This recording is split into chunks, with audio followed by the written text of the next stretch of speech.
There we go. So yeah, as I was saying, we're just getting in the swing of getting this really a benefit to anyone that wants to jump on this webinar and just start learning and mastering business development. Tom is the CEO and founder of Refer.com. Refer.com is just a massive global platform that, quite frankly, and I'm not just saying this because he's my partner and friend and mentor for a long time, but it is simply the best technology that I have found to nurture relationships systematically. Tom's going to be sharing tonight about the process from when you make contact with somebody, maybe do a discovery phone call, and how he goes about some very simple things, first and foremost as a human being, to nurture contact, but then also maybe, Tom, you can share a little bit about how technology can help that. And I want to just kind of say something too while we're getting ready for the call. You're not able, if you're growing, you're not able to have relationship with everybody. That's a realization that a lot of people haven't come to yet. You can't be in relationship or what people perceive as relationship with everyone. And there are different degrees of where contacts migrate towards some type of purpose. Not always, and it's not, in fact, not always. It's in our world, it's never just about you. It's a win for you, a win for them, and a win for the tribe. So I'm really constantly fascinated by what Tom does. I have done it intuitively in different ways on my own. And Michelle, I know you were asking me the other day, maybe it was, they're all blending together now. But you were asking me the other day, okay, when you make contact with somebody and you ask them, you know, what would make this a valuable connection, and then they tell you, then what do you do?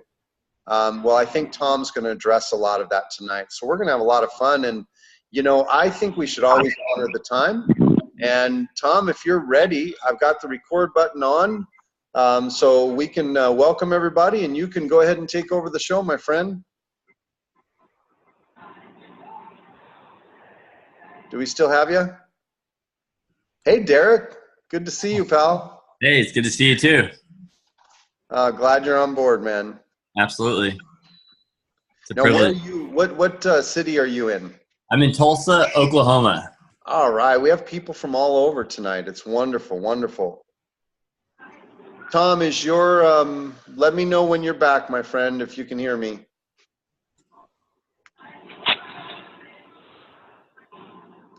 Well, while we wait for Tom to get back, I'll just go ahead and once I see his screen move, I'll know that he's connected again.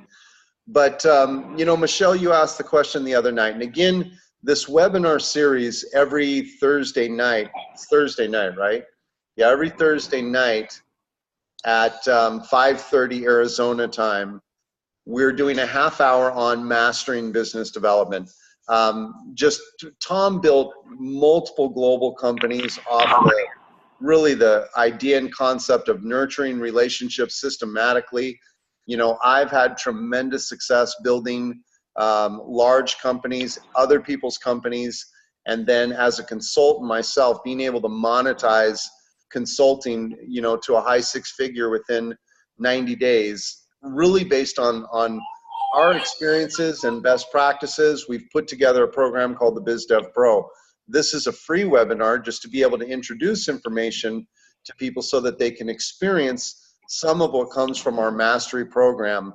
And so tonight, Tom is, as soon as we get him back, what he's going to talk about is really the process of nurturing contact, in my opinion, from the digital world, which it can come from other places, networking, living life, wherever it's coming from. But I spend about 20 minutes a day contacting 50 to 80 people digitally. And what I'm doing when I'm doing that is I'm just pinging the marketplace. I'm just sending out sonar to see who is awake and alert and who is in the game. And based on who pings me back, there's Tom, I think he's checking back in. Based on who pings me back, I want to start a conversation. When I start that conversation, the only agenda I have is to discover the highest and best outcome with that specific individual. And oftentimes people will say things like, so my objective every time I interact is to create a friend. Well, I don't know about you, but I don't have time for 1 million friends. I can't possibly facilitate that. I would love to, but it's not physically possible. So that's not my objective. Well, I want to establish a relationship. I can't possibly have a relationship with 80 people a day. There's no way that's possible, right? So what I've learned is just to be open to the highest and best probability and possibility of the contact and let them choose which circle they come into. And so that's the basis of making contact. And then what Tom's going to share with us, really, he might have something else on his mind, but what I think he's going to share with us is really how to start nurturing those contacts into their highest and best form systematically. And so, Tom, it looks like we got you back. Yeah, I come in on my telephone because whatever, I'm in a hotel and the internet just is misbehaved. So we'll fix it. And all right, no worries, no worries.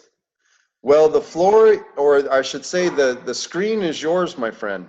Good. Well, thank you for that, Brett. First of all, welcome everyone. It's my privilege to be able to spend this time with you. I'm excited that we can share what we have to share, and everything we do in the next, let's say 20 to 25 minutes is aimed at helping you become better at building your business. Building your relationships will lead to building your business. And I just want to ask everyone if they'd put their phones on or their Zoom on mute, because it's courteous to the next person on the screen next to you and makes for everything come out better. Now, as Brett and I were preparing for this conversation today, the term discovery call came up. And I've been around sales a long, long time. And I was drawn back to ask the question of myself, what is the purpose of a discovery call? And if you look at that wide range of contacts that Brett was speaking about and how they fall into different groupings, I'm in total agreement with you, Brett. The people who you should be spending your time on, investing heavily into building connections and relationships with, are a much smaller number than what most people realize.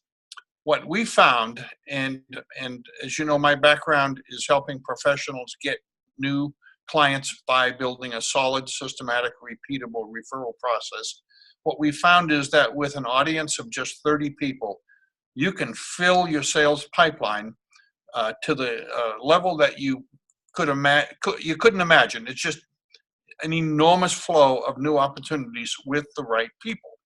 But taking this back to discovery call, the purpose of the discovery call is to learn whether or not there's a fit between that person's needs or wants and needs and what you do, or in the case of those of you who are BDPs, what you know the people who are in your tribe do. Okay, so there's two dimensions here. One is, do you bring anything to the table that might possibly help them based on what you discover they need? And number two, because you're going through this process of building relational, I'll call it intimacy, knowledge, understanding of people who are in your inner circle, your tribe, because you know what they're all about, do you know someone who could be of help to the person you're going through this discovery process with? So discovery is all about uncovering what lies behind the face of the person you're talking to that helps you understand who they are, how they're wired, where they're going, what their goals are, and what you can do to help them move on down the line in the journey that they're on. And there's one thing that's very obvious, but it bears repeating. The discovery call is all about the other person. It's all about finding out about the other person. It's not about show up and throw up, as I say, so many salespeople are focused on telling their story as opposed to learning.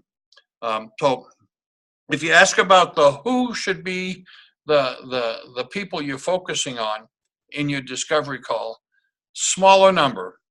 I'm working with a Sandler sales executive over on the West Coast right now, helping him learn how to get prospects. Isn't that interesting? I'm not going to tell you where he's from because I don't want to put him on the hot seat. However, this Sandler sales trainer has been in the business for 25 years, but he hasn't been all that effective in getting people to refer prospects to him, to introduce new opportunities to him. And the reality is he hasn't done a good job of finding who should be in that inner circle, who should be that advocate or trusted advisor role close to him so that he can spend his time focused on building and expanding those relationships.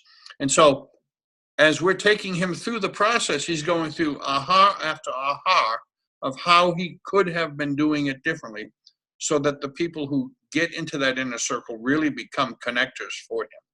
And what I want to make sure you leave with is my goal tonight is that you leave with an understanding as to how to turn people into connectors or connections for the people you're connecting with. Again, we have a dual goal set here. One, grow the value of the tribe's members to each other. And number two, obviously, grow your own practices and businesses. So those two purposes. So discovery call, it's all about finding out who the other person is, what their needs are, and whether or not they have a set of needs that you can respond to.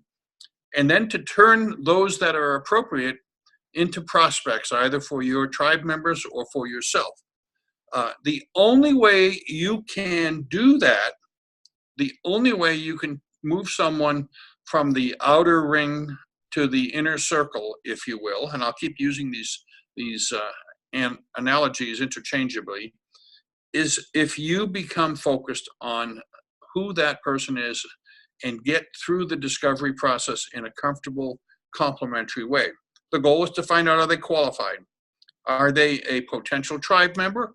Are they a potential BDP client?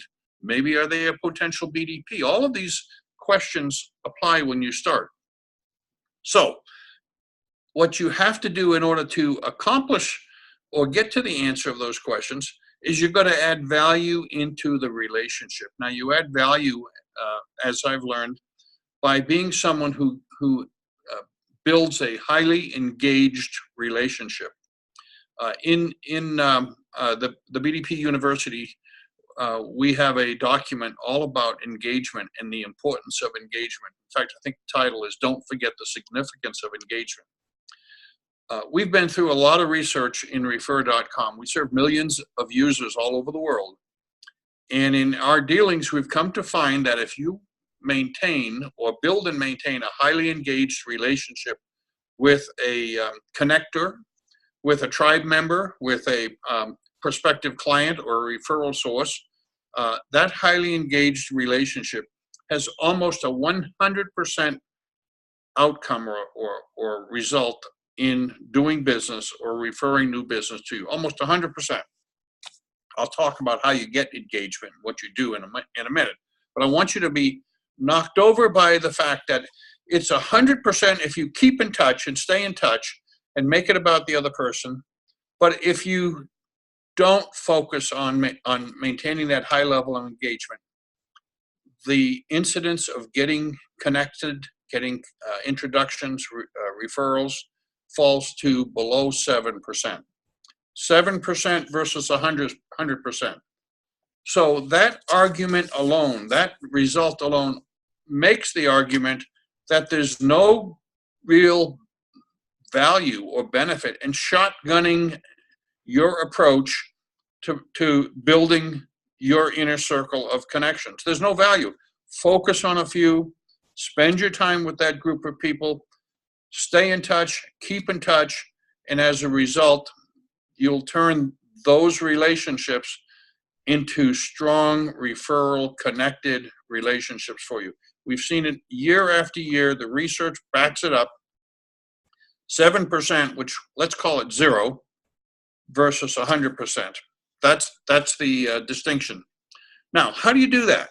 Somebody's asking how you do it. And by the way, I live in the world of the five W's, as Brett knows: who, what, where, when, why, how.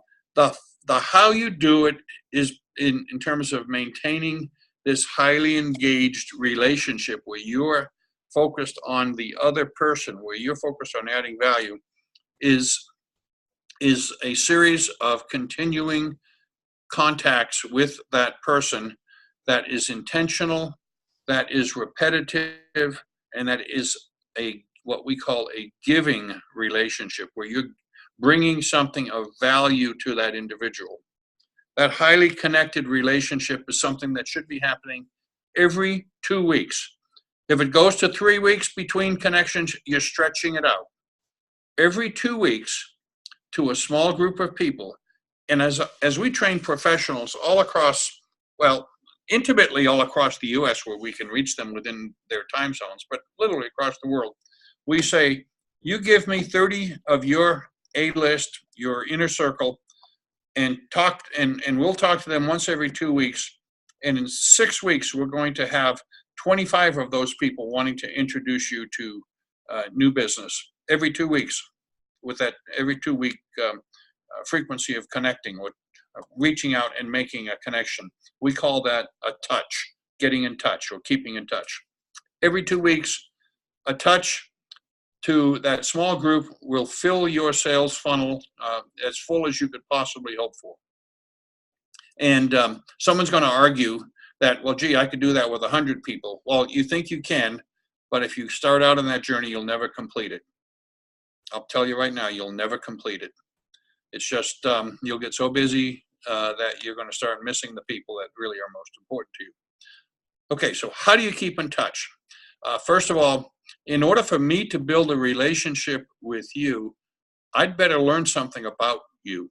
I better learn about your family situation, what your interests are, maybe your education, where you went to school. A lot of that information is available via social media, LinkedIn and Facebook and Twitter.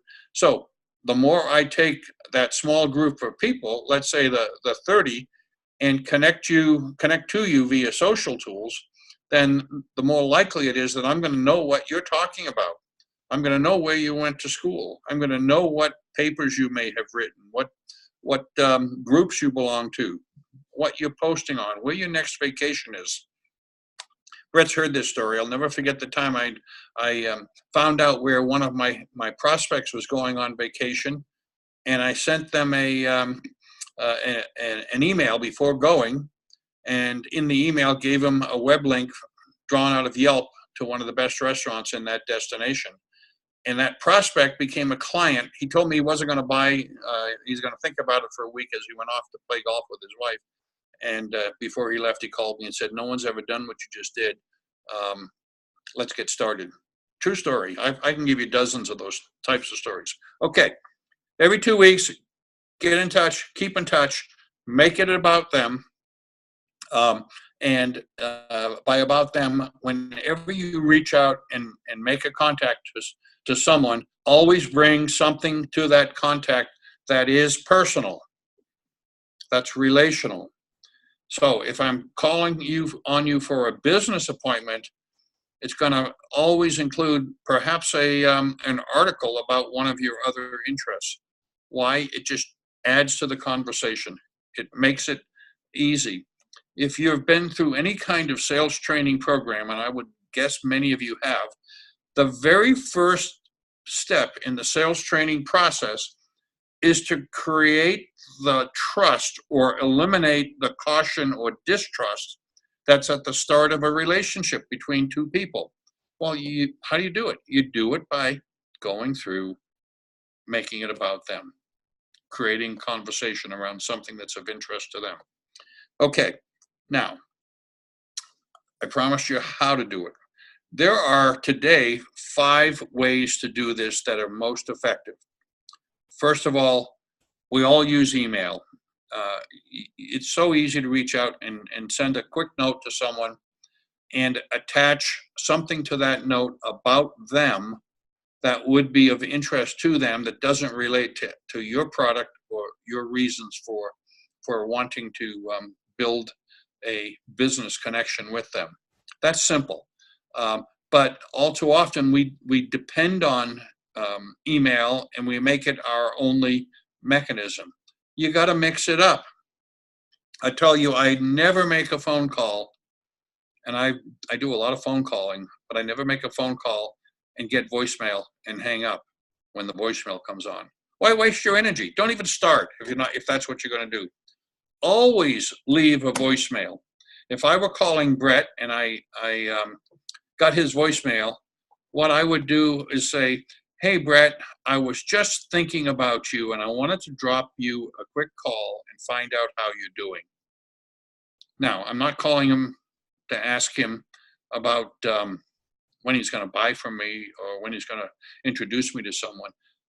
If I'm going to press the call button to Brett and I don't get him, and most days you will not get the people you're calling because they're all so busy and fully tasked, leave the message, make it personal, and you'll be memorable at that point in time. The second thing, or third thing, I've talked email, I've talked phone call.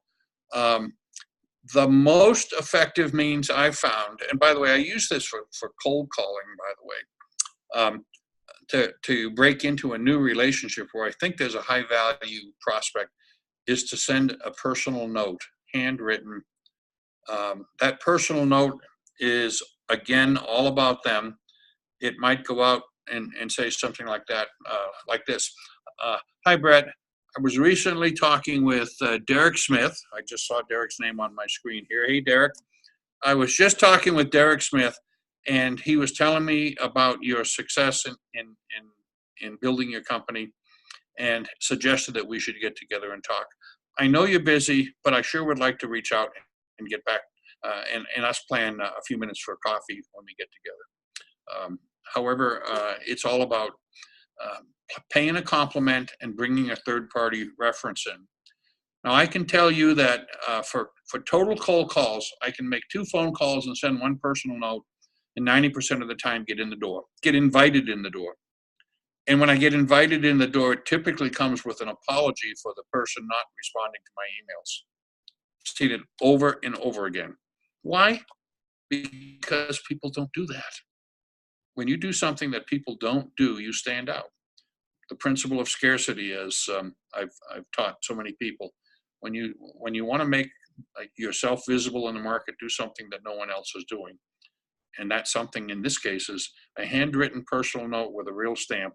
Nothing against send out cards, but it's second rate versus something that you take 3 minutes to do. Okay, 2 other methods. One is text messaging.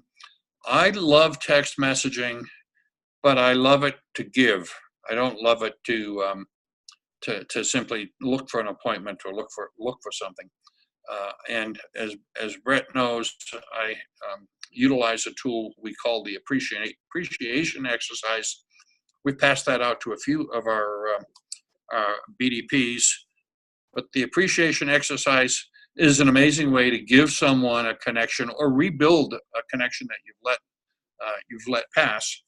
And it's simply sending out a text message to someone saying how much you value them. And it's all about them.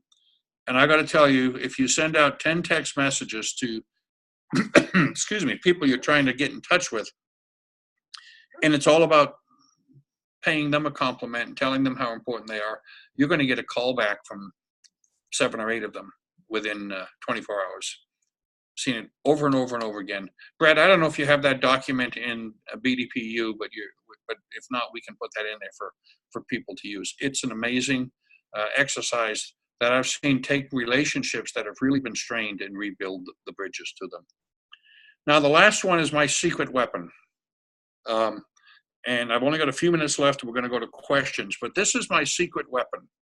And I used this last week with a couple of our BDP friends who visited me in San Diego. They came in for a weekend, and I went into the back of my car in the seat back pocket behind the driver's seat, and I pulled out a file folder that is filled with extraordinary valuable content that I've found on the internet and downloaded and printed copies of. It could be an article on networking. It could be an article on business growth, and it could be Jim Rohn's principles on life. It could cover a whole host of things. But for 10 years, in the back of my car has been this file folder that I replenish every once in a while with these articles in it. Now, if I'm driving down the street and I'm Terrell, and I'm going by Brett's office, and I say, okay, I'm going to stop in and make a touch at Brett's office. I'll dig into that file folder, pull out something that would be of interest to Brett, write a little personal note on it. Hey, Brett, I was in the area, and the other day I saw this article, and I just thought you might find this interesting. Hope you're having a great day. Look forward to talking to you soon. Pull up to the front door, leave the car running, by the way. Well, I don't know if you can do that where you all are, but maybe you don't leave the car running. Walk in the door. It's not an appointment. It's a drop-by. Leave the article either with the person or with the front desk and with your business card on it, and walk out the door. I can guarantee you nobody's doing that. And the fact that you thought enough of someone to do that is going to rattle them in such a way as they're going to take your call. They're going to want to be in connection. And ultimately, I'll even bet they'll open up their prospect, their Rolodex to you to meet people who you can do the same with. And to their credit, they'll be thanked for having made the introduction. I've seen it over and over again. I've built some very successful businesses all from that. So those are the 4 ways you reach out and make contact. Do it in a repetitive, systematic way. Don't do it catch by catch.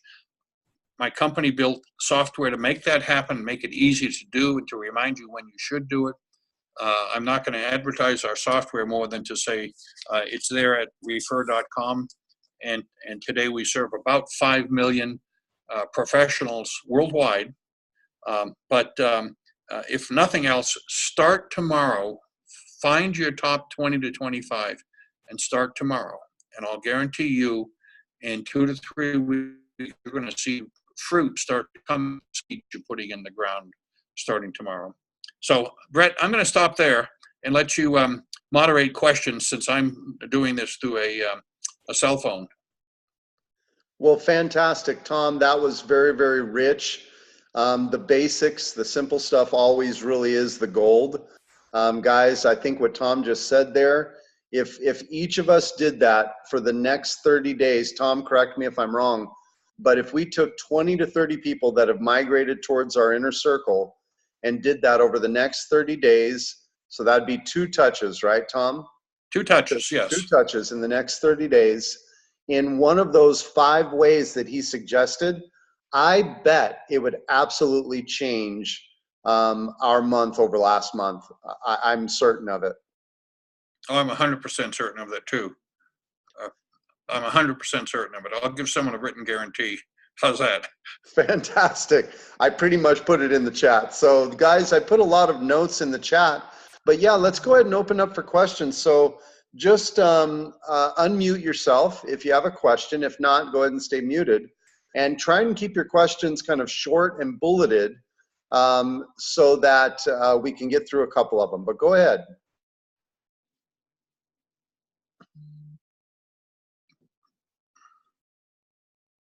Anybody? Yes, I have a question. Thank you so much, Tom. That was amazing. So my question is, when in the discovery call, so when people want to like share like their business, they're just, you know, giving their spiel and all of that, is that something that we just like sit through on the discovery call and just, you know, do active listening as a way to try to build something? Or I guess what I'm confused about is, at what point do we, differentiate from the person that is, just really focused on themselves, and that's all they know, and are just not, may not move through the process. And it's like, I guess, getting to differentiate that and know when to, I guess, stop or just go to the next or whatever. Like, that's what I'm trying to sort through. Okay, well, there's a lot of ways to answer the question, and I couldn't see who asked the question, so forgive me for not. Michelle. That was Michelle. Okay, I'll never forget the most effective sales presentation I've ever been in was delivered to me by a young woman who didn't do anything about telling me what she did. All she did was sit across my desk from me and ask me questions. And here's a tip for you all if you're doing face-to-face selling. She used this on me, and I've used it many times now. This goes back a long, long while. We might have, there you go. You're back. You're back. Yeah, I had a call come in that I had to decline. Okay, so she used this on me. And at the very beginning, she has her notepad out and she asks me the question. Now, here I am, the president of my company. She asked me the question, would you mind if I took some notes? Now, think about that, okay? And what it created was a framework in which I knew that she was going to write something down, and I was going to be answering questions, and I really didn't know what she was selling, but I was honored that she would think that anything I had to say was worthwhile writing down. Think about that. That's powerful. It's powerful. And you got sold, didn't you? Well, it cost me about 40 grand that day. Okay. And wait a minute. I left the best part out. You know what she was selling me on?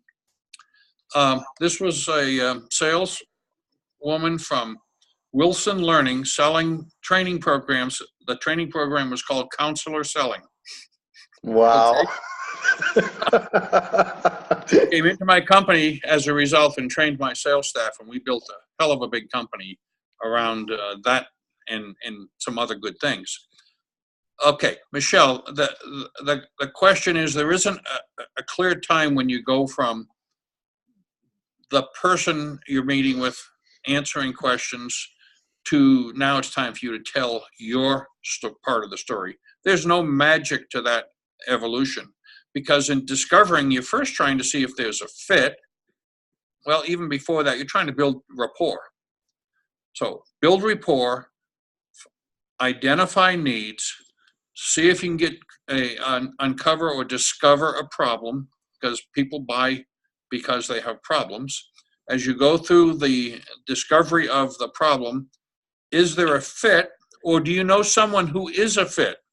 Again, this is about helping our tribe members also succeed and grow. And as there is a fit, you're going to find there's a natural place where it's time for you to think of a recommendation. One of the best ways to understand a transition period is to ask what is called the confirming question. It would be, Brett, let me make sure I understand what I think I've heard from you. Then I'd paraphrase what Brett has said. If I get him saying, in effect, what I just said, now we have agreement, and I can then move into the uncovering of how valuable it would be to solve that need. And as that understanding comes to place, I'm thinking whether I should be introducing Brett to Derek or to Terrell, or whether I should be proposing another solution. And there's been more than a few meetings where I've created a friend by just saying, well, I don't have what you need, but I got someone I'd like you to talk to. And because I took that approach, my credibility score is up at the top, and the opportunity to build a relationship it just expands. That's fabulous. Man, we've really nailed it, and we got right to the time. And I've got to share with you guys real briefly a real-time today story. This is like as powerful as they come. But I really want to leave you with this as we wrap up. And thank you for just, allowing us maybe 2 more minutes for this. As you guys know, we teach to certain activities every day in the BDP Mastery program. And one of those activities is to make your Shaper contacts, your LinkedIn contacts, your Facebook contacts. And all you're doing is pinging the marketplace to see who's awake, responds back. And there's probably a 10% response rate back. And then you've got a chance to have a conversation with people. I got from 1 to 2 messages on Shaper. This gentleman in California and I booked a call. We got on our call, wonderful gentleman. He owns a catering company in LA. And just so you're aware, I'm really out of the consulting business. I'm not really looking for clients. I'm building the BDP, helping our BDPs, and Tom and I are working on our projects, right? So I'm on the phone with this gentleman, and he's telling me all about his company and his challenges. As a small caterer who's always done well, these big Grubhub caterers are coming in and kind of smashing them out. And I said, oh man, do you mind if I just give you a quick insight that kind of came up for me? And I gave him an idea of creating an event for corporations that he would normally cater to and their clients. I said, if you'll produce this event and cater it with your food, you're going to have your client, and even more important, your client's client in the room. You're never going to compete with these big companies. So you got to innovate a whole new idea. And in that phone call, he said, Brett, I have paid coaches and I've paid marketing companies, and I'm shortening this for time. And he said, I've never had anyone on a free phone call give me more value in 20 minutes than what I've paid coaches to give me. And he said, would you consider taking me on as a client? And we're in the process of creating the agreement.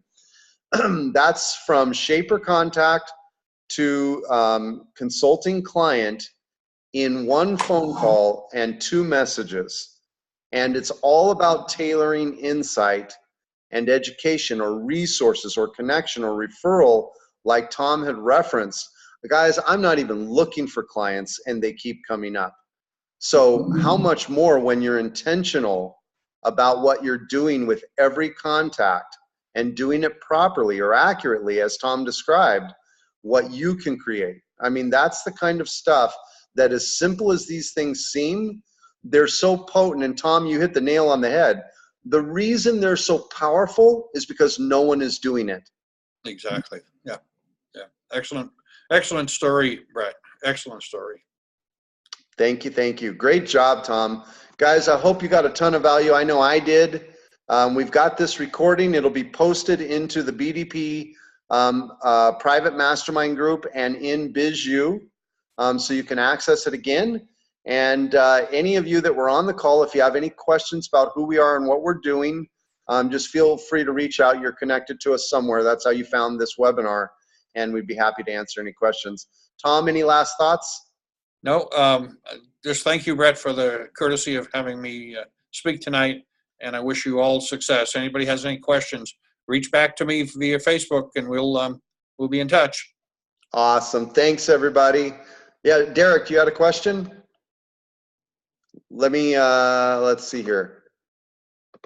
No, I was just giving you a thumbs up. Okay, buddy. Okay, great. Hey, blessings, everybody. Thank you. Thanks, guys. Amazing as always. Appreciate Very all the insights. You're Thanks, guys. awesome, brother. Bye. Enjoy, guys.